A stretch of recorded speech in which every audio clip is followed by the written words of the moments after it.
Today we are going to talk about the topics of Chinese family business succession.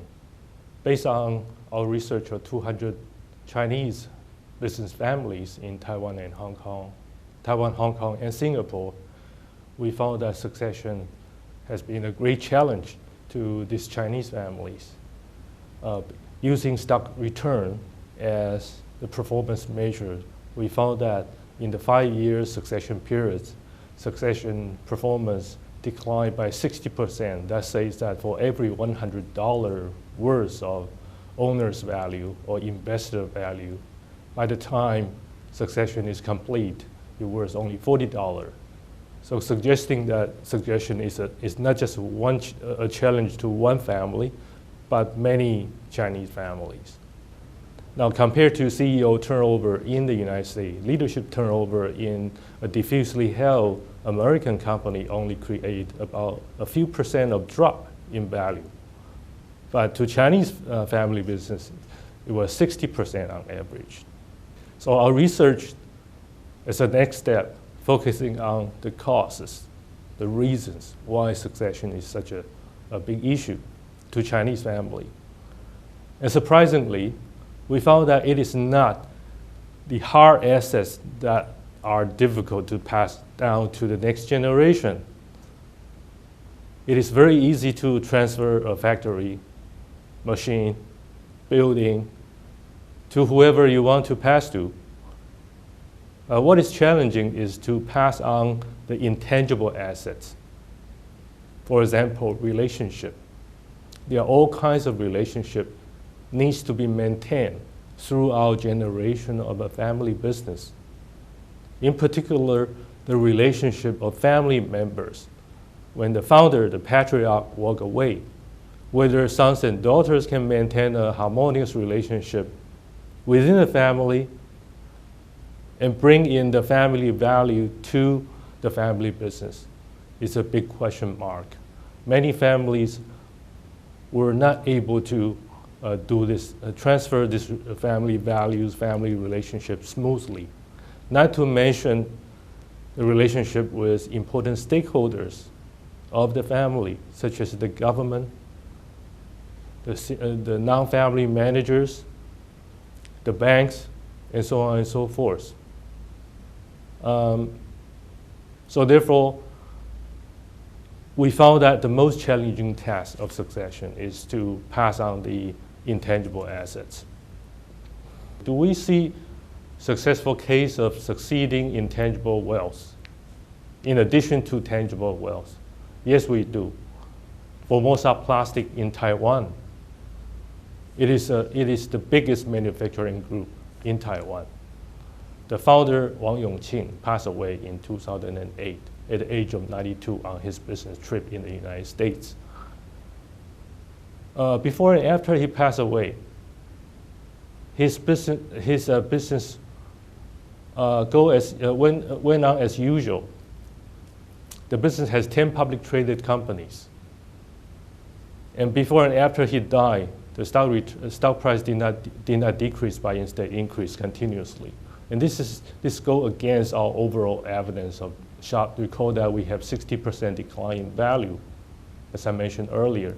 But Formosa Plastic Group is the exception. So this begs a question of why Yung-ching was able to walk away, leaving behind such a big business empire. And he walked away without a will. He doesn't even have a will. Nevertheless, the business is like an airplane with no pilot. It can autopilot itself throughout the periods. Why is that? We have a Harvard Business School case trying to identify the reason why Yung-ching was able to maintain business continuity without his presence. And our finding is very interesting. Yung-ching did not focus on passing on his tangible wealth to his children. In fact, he decided not to give any shares of his business to his children. Instead, he decided to transfer all the shares, all the controlling shares of Formosa Plastic Group into a hospital, a charitable foundation. So that means that none of the children will be able to own the shares, entitled to the dividends, so they will get nothing from the business. So Yung-ching, through this transfer of ownership into a charitable institution, he makes his children own nothing on the surface. But in reality, Yung-ching spent many decades of time trying to educate and coaching his children on entrepreneurship, to be independent, to appreciate the value of entrepreneurship. So as a result, several of his children were highly successful in business. For example, Wang Xuehong, who was the recent wealthiest person in Taiwan. Now, if Wang Xuehong was sitting beside his father's wealth and waiting to get those money, Wang Xuehong probably won't be able to become the wealthiest businesswoman in Taiwan or even in East Asia today. So this is a good example of not giving children too much tangible wealth. Instead, owners of a business should focus on passing along intangible wealth, such as entrepreneurship, to his children.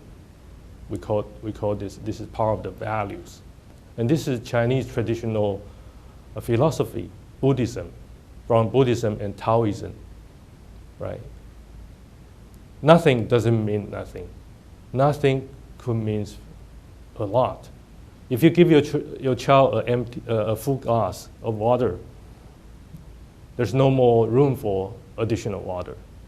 But if you give your child an empty glass, this is the beginning of the fulfillment. And from case study, from large sample research, we all found the importance of passing along intangible wealth.